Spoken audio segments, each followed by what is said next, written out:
ബാത്റൂമിലെ ഷവറിൽ നിന്നും വീഴുന്ന തണുത്ത വെള്ളത്തിന് അഗ്നിയുടെ ഉള്ളിലെ ചൂട് കുറയ്ക്കാൻ കഴിയുന്നുണ്ടായിരുന്നില്ല. കണ്ണാടിയിൽ നോക്കിയപ്പോൾ തന്റെ താഴത്തെ ചുണ്ടിൽ നിന്നും പൊടിയുന്ന ചോരത്തുള്ളി അവൻ കണ്ടു. നിലയുടെ പല്ലുകൾ അവിടെ ആഴ്ന്നിറങ്ങിയിരുന്നു. വേദനയേക്കാൾ കൂടുതൽ അവനെ വേട്ടയാടിയത് അവളുടെ കണ്ണുകളിലെ ആ വെറുപ്പായിരുന്നു. എന്തിനാണ് എനിക്ക് ഇത്രയും ദേഷ്യം വരുന്നത്? അവൾ വേദനിക്കുന്നത് കാണുമ്പോൾ തനിക്ക് സന്തോഷം ലഭിക്കേണ്ടതല്ലേ? അവൻ പല്ല് ഞെരിച്ചു. പുറത്തു മുറിയിൽ നില തളർന്നു കിടന്നു. അവളുടെ ജീവിതം ഒരു നിമിഷം കൊണ്ട് തകർത്തെറിഞ്ഞ ഈ മനുഷ്യന്റെ കൂടെയുള്ള ഓരോ നിമിഷവും അവൾക്ക് മരണതുല്യമായിരുന്നു. പക്ഷേ മിത്രയുടെ ആ ഫോൺ കോൾ, വിശാൽ പറഞ്ഞ വാക്കുകൾ അവളുടെ മനസ്സിൽ ചില സംശയങ്ങൾ വിതച്ചിരുന്നു. ഏട്ടൻ ശരിക്കും തെറ്റുകാരനാണോ? അതിരാവിലെ സൂര്യപ്രകാശം മുറിയിലേക്ക് അടിച്ചു കയറിയപ്പോൾ നില ഉണർന്നു. രാത്രി മുഴുവൻ നിലത്തിരുന്നാണ് അവൾ ഉറങ്ങിയത്. അഗ്നി നേരത്തെ തന്നെ എഴുന്നേറ്റ് പോയിരുന്നു.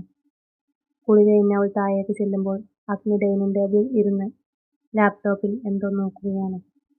കറുത്ത ഷർട്ടും ഗ്രേ കളർ പാന്റുമാണ് അവന്റെ വേഷം. നില ശബ്ദമുണ്ടാക്കാതെ അടുക്കളയിലേക്ക് നടന്നു. നില, അവന്റെ ഗാംഭീര്യമുള്ള ശബ്ദം അവിടെ മുഴങ്ങി. അവൾ നിന്നു. ഇന്ന് നിനക്ക് കോളേജിൽ പോവാം. നില ഞെട്ടിപ്പോയി. അവൾക്ക് വിശ്വസിക്കാൻ കഴിഞ്ഞില്ല. തന്റെ പഠനം മുടക്കുമെന്ന് കരുതിയ അഗ്നി തന്നെ കോളേജിൽ വിടാൻ സമ്മതിച്ചിരിക്കുന്നു. പക്ഷേ അവൻ എഴുന്നേറ്റ് അവളുടെ അടുത്തേക്ക് വന്നു. ഓരോ നിമിഷവും എന്റെ ആൾക്കാരുടെ നിരീക്ഷണത്തിലായിരിക്കും നീ. സൗരവിനെ കാണാനോ മിത്രയുമായി സംസാരിക്കാനോ ശ്രമിച്ചാൽ അത് ബാധിക്കുന്നത് നിന്റെ അച്ഛനെയും ഏട്ടനെയുമായിരിക്കും. അവന്റെ ആ ഭീഷണിയിലും പഠിക്കാൻ പോവാം എന്ന ആശ്വാസം അവളിൽ ഒരു നേരിയ പ്രതീക്ഷ നൽകി. കോളേജിലെത്തിയപ്പോൾ സുഹൃത്തുക്കളുടെ ഇടയിൽ നിലൊരു ചോദ്യചിഹ്നമായി. അവളുടെ പെട്ടെന്നുള്ള വിവാഹം എല്ലാവരെയും അത്ഭുതപ്പെടുത്തിയിരുന്നു. നിലു, എന്താടി ഇതൊക്കെ? നീ എന്തിനാ ഇത്ര പെട്ടെന്ന് കല്യാണം കഴിച്ചത്? മീര ചോദിച്ചു. നിലയ്ക്കൊന്നും പറയാൻ കഴിഞ്ഞില്ല. പറയുന്ന ഓരോ വാക്കും അഗ്നിയുടെ കാതുകളിൽ എത്തുമെന്ന് അവൾക്കറിയാമായിരുന്നു. അവൾക്ക് മീരയുടെ കയ്യിൽ ഒളിപ്പിച്ചു വെച്ച വിശാലിന്റെ ആ ഫോൺ നമ്പർ കൊടുക്കണമെന്നുണ്ടായിരുന്നു.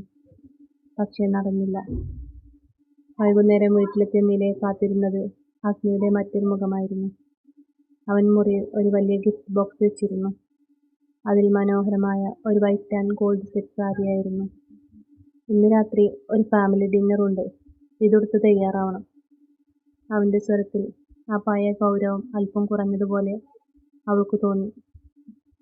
രാത്രി ഭക്ഷണത്തിനിടയിൽ അഗ്നിയൊന്നും സംസാരിച്ചില്ല. പക്ഷെ അവന്റെ കണ്ണുകൾ ഇടയ്ക്കിടെ നിലയുടെ മുഖത്ത് തറഞ്ഞു നിൽക്കുന്നുണ്ടായിരുന്നു. അവൾ സാരി ഉടുത്തപ്പോൾ കൂടുതൽ സുന്ദരിയായിരിക്കുന്നു. അവളുടെ കഴുത്തിലെ ചുവന്ന പാട് താൻ നൽകിയ മുറിവിൽ അവൻ നോക്കി. അവന്റെ മനസ്സിൽ ഒരു നിമിഷം കുറ്റബോധം തോന്നിയോ? നീ ഭക്ഷണം കഴിക്കുന്നില്ലേ? അവൻ പതുക്കെ ചോദിച്ചു. എനിക്ക് വിശപ്പില്ല, അവൾ തല താഴ്ത്തി പറഞ്ഞു. അഗ്നി എഴുന്നേറ്റ് അവളുടെ അടുത്തേക്ക് വന്നു. അവളുടെ കൈ പിടിച്ചെഴുന്നേൽപ്പിച്ചു. ഭക്ഷണം കഴിക്കാതെ ഇരുന്നാൽ നിന്റെ ശരീരം തളരും. അതെനിക്കിഷ്ടമല്ല. നീ ആരോഗ്യത്തോടെ ഇരിക്കുന്നതാണ് എനിക്കിഷ്ടം. അപ്പോഴേ എനിക്ക് നിന്നോട് പകരം വീട്ടാൻ കഴിയൂ. എന്നെ വെറുക്കാൻ പോലും നിനക്ക് ആരോഗ്യം വേണം. അവനൊരു കഷ്ണം ഭക്ഷണം എടുത്ത് അവളുടെ ചുണ്ടിനോട് അടുപ്പിച്ചു. നില അവനെ അത്ഭുതത്തോടെ നോക്കി. ആ മോൺസ്റ്ററുടെ കണ്ണുകളിൽ ഇപ്പോൾ വന്യമായ തിളക്കമല്ല, മറിച്ചെന്തോ ഒരു തിളക്കമുള്ളതുപോലെ. കഴിക്കുന്നില്ല, അവൻ സൗമ്യമായ സ്വരത്തിൽ പറഞ്ഞു. നില പതിയെ വാ തുറന്ന് അത് വാങ്ങി കഴിച്ചു. പക്ഷെ ഉടൻ തന്നെ അവൻ അവളുടെ കയ്യിൽ കൈ മുറുകി പിടിച്ചു. ഇതൊന്നും സ്നേഹം കൊണ്ടാണെന്ന് വിചാരിക്കണ്ട. നീ മരിച്ചാൽ എനിക്ക് പ്രതികാരം തീർക്കാൻ കഴിയില്ല, അത്രമാത്രം. അന്ന് നില കോളേജിൽ നിന്നും വന്നപ്പോൾ അഗ്നി എത്തിയിട്ടുണ്ടായിരുന്നില്ല. അല്ലെങ്കിൽ അവളെത്തുന്നതിനു മുൻപായി അവൻ എത്തിയിട്ടുണ്ടാവും. രാത്രി അഗ്നി ഓഫീസിൽ നിന്നും വരാൻ വൈകി. നില മുറിയിലിരിക്കുമ്പോൾ എന്തോ ഓർമ്മ വന്നതുപോലെ അവൾ നേരെ അഗ്നിയുടെ ഓഫീസ് റൂമിലേക്ക് ഓടി. അവിടെ ടേബിളിൽ ചില ഫയലുകൾ ചിതറിക്കിടക്കുന്നുണ്ടായിരുന്നു. അവൾ വേഗം അവ പരിശോധിച്ചു. സൗരവ് ചതിച്ചു എന്ന് പറയുന്ന ആ ബിസിനസ് ഡീൽ ആയിരുന്നു അത്. പെട്ടെന്ന് മുറിയിലെ ലൈറ്റ് തെളിഞ്ഞു.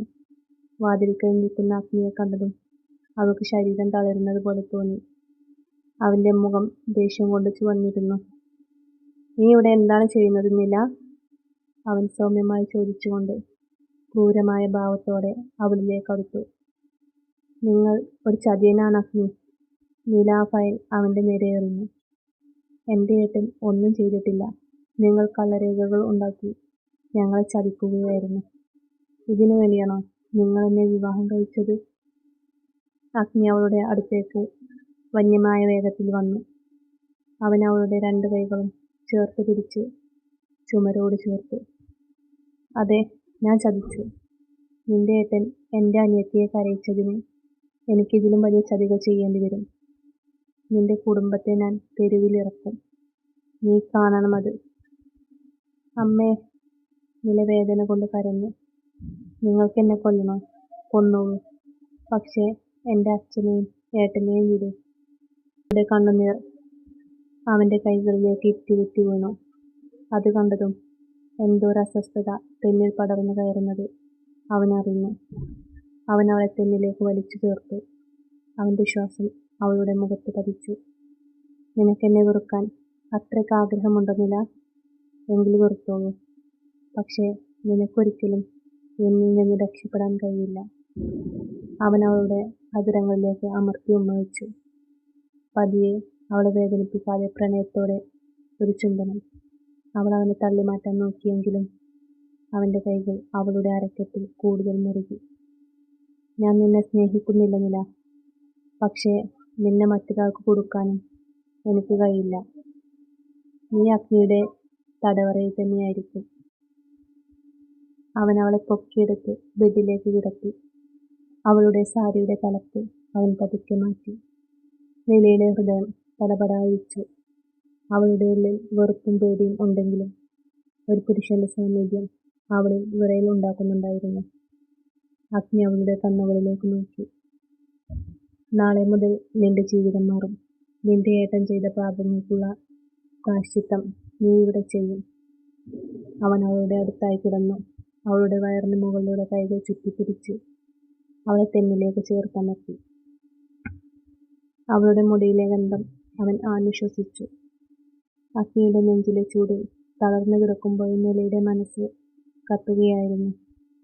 ആ രാത്രി അവൻ അവളെ ശാരീരികമായി കീഴ്പ്പെടുത്തിയില്ലെങ്കിലും അവന്റെ സാമീപ്യം നൽകിയ ഭയം അവളെ വല്ലാതെ തളർത്തിയിരുന്നു.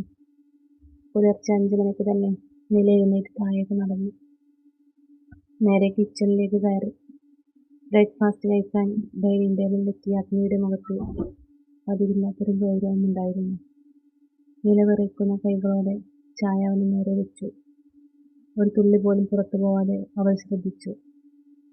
"നീ ഇന്ന് കോളേജിൽ പോകുമ്പോൾ ഒരു കാര്യം ശ്രദ്ധിക്കണം." അവൻ ചായ കുടിക്കാതെ തന്നെ പറഞ്ഞു. "വിശാൽ നിന്നെ വീണ്ടും കാണാൻ ശ്രമിക്കും. അവൻ പറയുന്നതൊന്നും വിശ്വസിക്കരുത്. അവൻ എന്റെ പാർട്ട്ണർ മാത്രമാണ്, സുഹൃത്തല്ല. നീ അവനോട് ഇടപഴകുന്നതോ സംസാരിക്കുന്നതോ എനിക്കിഷ്ടമല്ല." നില ഒന്നും മിണ്ടിയില്ല.